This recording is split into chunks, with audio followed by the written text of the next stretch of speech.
बहुत सारे लोगों ने साउथ से लिखा, सदर्न इंडिया से एक बात कही कि सर आप हमेशा नॉर्थ इंडियंस क्रांतिकारी या नॉर्थ इंडियंस लोगों के बारे में बात कर रहे, और हम भी जानना चाहते कि हमारा क्या योगदान था। तो इस भारत माँ की बहुत एक चहेती बेटी के बारे में बात करेंगे, एक ऐसी माँ जिसने अपने बच्चे के अधिकार के लिए और इस भारत माता के लिए बहुत बड़ा युद्ध छेड़ा। अक्सर भारत में लोगों को पता है, generally we Indians know that one of the biggest battles or the war happened in 1857, लेकिन आज हम जिसकी बात कर रहे हैं 1824 में भारत का पहला एक ऐसा राजद्रोह और राजयुद्ध हुआ था जो कि ब्रिटिश ईस्ट इंडिया कंपनी के अगेंस्ट का पहला वॉर माना जाता है, एंड दैट वाज 1824। और जो इसके पीछे जो नाम था और जो वो महिला थी उनका नाम है रानी कित्तूर चेन्नम्मा।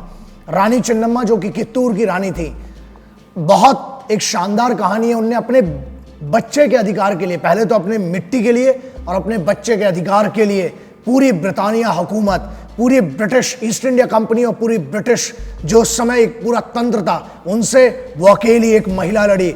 और ऐसा है, औरतों में बहुत ताकत होती है। ये बात आज आप जो वुमेन एम्पावरमेंट की बात कर रहे हैं, सोचिए 1827, 1824, 1821 एंड 1831 इसमें प्रूव हो चुका था। स्पेशली 1824 जब एक औरत ने खड़ा होकर पूरी की पूरी ब्रिटिश हुकूमत को हिला दिया था। अब 23 अक्टूबर 1778 ककाटी बेलगांव, बेलागावी डिस्ट्रिक्ट जो आज कर्नाटका में आती है, उसमें उनका जन्म हुआ। और जो कि उस समय ब्रिटिश ईस्ट इंडिया कंपनी जो थी, ब्रिटिश राज था, वहां पर एक बहुत सामान्य से परिवार में उनका जन्म हुआ। और 15 साल की आयु में उनका वहां कित्तूर के राजा के साथ विवाह हुआ और वो उनकी राजपोशी हुई। वहां के राजा जो देसाई परिवार के थे उनसे विवाह हुआ और वो बनी वहां की रानी। जब उनकी शादी हुई मल्ला सरजा देसाई जो देसाई परिवार के थे वहां के राजा से, वो 15 वर्ष की थी और सबसे कम उम्र की, पूरे राजघराने की सबसे छोटी बहू थी। अब एक सदमा तब हुआ जब 1816 में उनके हस्बैंड का देहांत हुआ, राजा जो थे, और उसके बाद उनके बेटे का। एक बहुत बड़ा शोक का माहौल था पूरे के पूरे राजघराने में, क्योंकि उस रियासत का कोई वारिस नहीं था। इसलिए रानी चेन्नम्मा ने एक शिवलिंगप्पा करके एक बच्चा था उसको अडॉप्ट किया, जहां से एक प्रॉब्लम शुरू हुई। लेकिन माँ क्योंकि वो जिम्मेदारी ले चुकी थी शिवलिंगप्पा की, और उन्हें एक बात क्लियर कर दी थी कि यही बच्चा इस राज्य का, कित्तूर का राज्याधिकारी बनेगा और इस कित्तूर का आगे चल के उसी का राज्याभिषेक करने की उनने बात की कि जब भी आगे कभी भी राजपोशी की जब बात आएगी तो वो होगा यही शिवलिंगप्पा। इस अनाउंसमेंट के बाद उन्हें जो ब्रिटिश गवर्नमेंट थी, ब्रिटिश एडमिनिस्ट्रेशन थी, उनने एक नोटिस भेजा कि जो आपका ये शिवलिंगप्पा करके जो बच्चा है आपका, जिसको आपने अडॉप्ट किया है, हमारा नियम है। उनने एक नया कानून बना दिया और उन्होंने कहा कि अगर आप ऐसा करते हैं तो आपके अगेंस्ट, अगर आप ऐसा करते हैं तो आपके अगेंस्ट पूरी की पूरी ब्रिटानिया हुकूमत, ब्रिटिश गवर्नमेंट जो है वो हमला कर देगी, ब्रिटिश ईस्ट इंडिया कंपनी आपके अगेंस्ट आ जाएगी।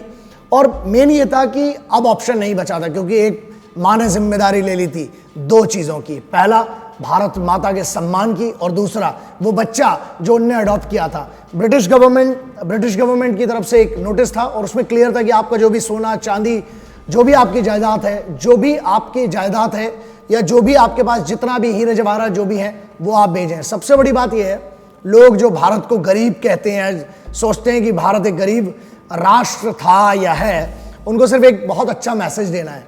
उस समय 3.72 मिलियन इतना सोना खजाना इतना था जिसके लिए ये पूरा का पूरा झगड़ा हो रहा था। क्योंकि अगर एक गरीब राज्य होता तो पहली बात ब्रिटिश गवर्नमेंट थी वो इतना सोचती नहीं। इसीलिए उनने अलग अलग तरीकों से रानी चेन्नम्मा को बहुत ज़्यादा परेशान किया और उस शोक वाले माहौल में भी उनने रेगुलर नोटिस भेजे और धमकी देते रहे। लेकिन रानी चेन्नम्मा अब पीछे नहीं हटने वाली थी और उनने एक निर्णय लिया जिसने भारत का पूरा इतिहास बदल के रख दिया। और 1824 के उस युद्ध की शुरुआत यहीं से होती है, उसी नोटिस के जवाब से होती है। अंग्रेज़ों का अक्सर एक मुद्दा होता था ब्रिटिश गवर्नमेंट का कि हर एक नई चीज़ की जो उनके हिसाब से नहीं चलती थी, उनने एक नया नियम बना देते थे, नया कानून बना देते थे। क्योंकि उनकी भी ये सोच थी कि भारतीय अगर डरते थे, इंडियंस या जो भी ये राजे महाराजे थे या प्रिंसली स्टेट्स थी, ये एक चीज़ से ज़रूर डरते थे और वो था डॉक्यूमेंट्स, क्योंकि वो साइन कर देते थे उसके बाद फंस जाते थे। इस बार जो ब्रिटिश गवर्नमेंट लाई थी वो था doctrine of लेप्सी।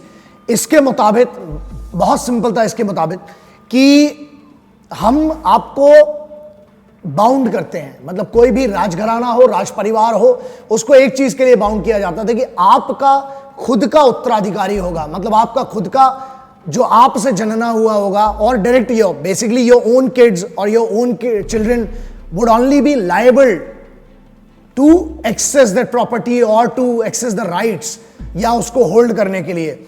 So doctrine of lapse जो बुलाए बहुत बड़ा हुआ है। इसमें मुद्दा इसलिए हो क्योंकि डलहौजी ने वहां पर 24 में तो लड़ाई हो गई, लेकिन फिर से 48-49 में, और बेसिकली जो गदर हुआ था 57 का, उसके पहले इसको 3 बार मॉडिफाई किया गया, जिसका आज तक जो है प्रॉब्लम तो चल ही रहा है। But we have to understand कि व्हाट इट वाज एक्चुअली, और उनने क्यों अपोज किया, that is what I am going to speak. और डॉक्ट्रिन ऑफ लेप्से जो था उसका एक लेटर जो रानी चेन्नम्मा थी उनके पास आया, उसमें बहुत क्लियरली था कि according to this act you have to understand कि ये ऐसा एक नया उनने दस्तावेज तैयार कर दिए थे कि अगर राजा का डायरेक्ट कोई संतान नहीं है, उसकी कोई औलाद नहीं है, तो पहली बात तो ये ना कि उनका दामाद, ना कि उनका बेटी, कोई भी उस संपत्ति का वारिस नहीं, उस संपत्ति का वारिस नहीं माना जाएगा, पहला।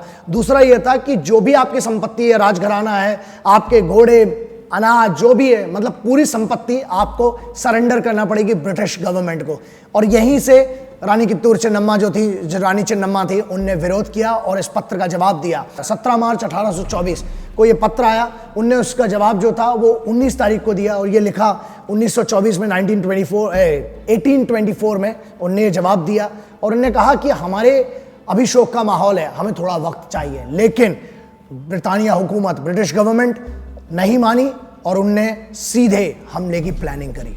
एक लेटर लिखा गया माउंट स्टुअर्ट एल्फिंस्टन, जो उस समय बॉम्बे प्रेसिडेंसी के लेफ्टिनेंट जनरल थे, लेफ्टिनेंट गवर्नर थे, उनको यह लिखा गया कि हमें थोड़ा सा वक्त चाहिए और हम चाहते हैं कि हमें खुद का वारिस चुने देना चाहिए, हमें चुनना चाहिए। लेकिन बड़ी बात यह थी कि उनको खबर मिली कि उस लेटर को फाड़ के फेंक दिया गया, और वहां से बॉम्बे प्रेसिडेंसी जिसके अंडर में ये आता था, उनने, लेफ्टिनेंट गवर्नर साहब ने इस लेटर को फाड़ के फेंका, और उसके बाद बहुत क्लियर हो गया था कि अब बात युद्ध तक जाएगी। क्योंकि उसमें एक ये था कि मान लीजिए अगर आप अपनी संपत्ति या अपने अधिकार, अपनी अथॉरिटीज जो है डॉक्ट्रिन ऑफ लेप्से के अंडर में नहीं देते हैं ब्रिटिश गवर्नमेंट को, then British government has all the rights to seize your properties. Third, troops of Madras, native horse artillery, जिसको डिप्लॉय किया गया था ब्रिटिश ईस्ट इंडिया कंपनी की तरफ से, 20,797 उसमें सैनिक थे, इन्फेंट्री थी, और 437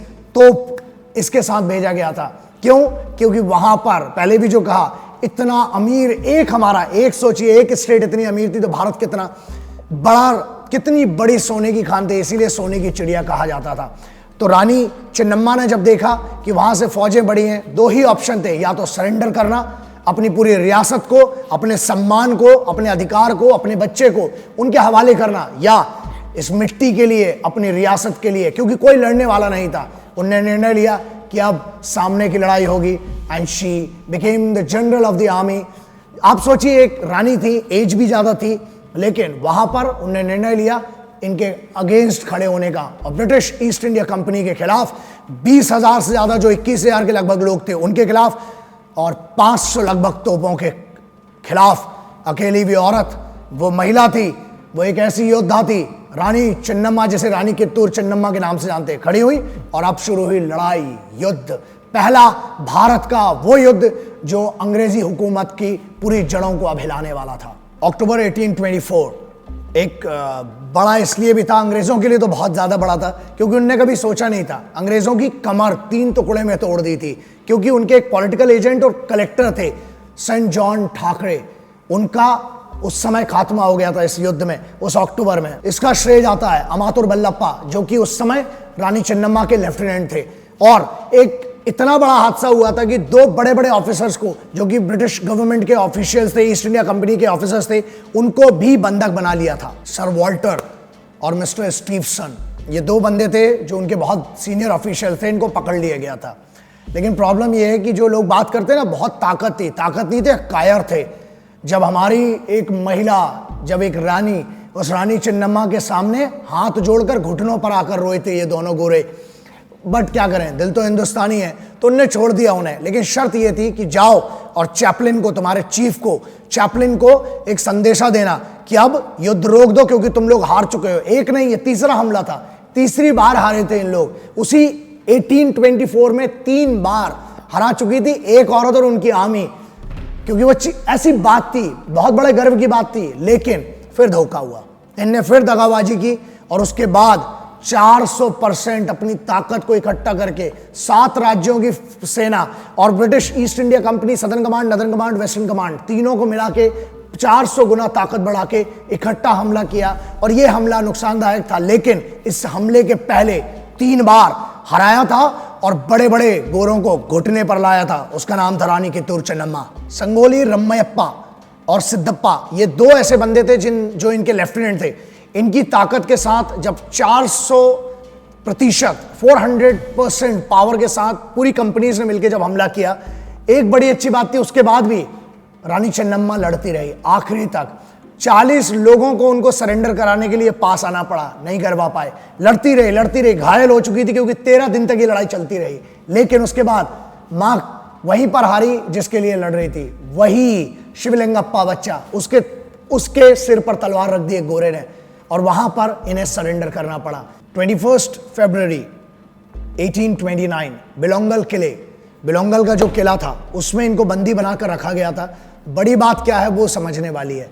इनको कैद कर लिया, बच्चे के साथ बहुत अत्याचार हुआ, इनके साथ भी बहुत अत्याचार हुआ, इनको रखा। सबसे बड़ी बात यह, मरी नहीं, इनने कांच के टुकड़े 3 टुकड़े पाए और अपनी गर्दन काटी। बात यह है कि जिस्म को कैद किया जा सकता है, रूह को नहीं, जज्बे को नहीं। और यह बात यहीं पर थी कि इनने अपना जज्बा एक मां का और एक भारत मां की बेटी का और एक राज्य की जिम्मेदारी थी, उसको निभाया और उसको बहुत अच्छे तरीके से खत्म किया। भारत देश को गरीब कहने वालों के लिए बड़ा अच्छा संदेश इसमें ही था, क्योंकि जिस खजाने की हम बात कर रहे थे 3.57 मिलियन रुपीस उस समय जो था, आप समझ जाइए उसकी कीमत क्या थी। जबकि कित्तूर सबसे बड़ी कोई रियासत नहीं थी, लेकिन वहां पर एक ऐसी चीज थी जिसकी चमक इन गोरों को पागल कर देती थी। और जिस चमक ने इनको पागल किया था वो था कोहिनूर हीरा, जो आज वहां लेके गए ना, वो यहीं से गया था। और आप सोचिए, इस औरत ने, इस रानी ने अपने जिंदा रहते हुए तो उस हीरे को इन गोरों के हाथ में नहीं लगने दिया। इसीलिए कोहिनूर की जो चमक थी उसको बचाने वाली थी रानी कित्तूर चेन्नम्मा। जय हिंद, वंदे मातरम, इंकलाब जिंदाबाद, भारत माता की जय।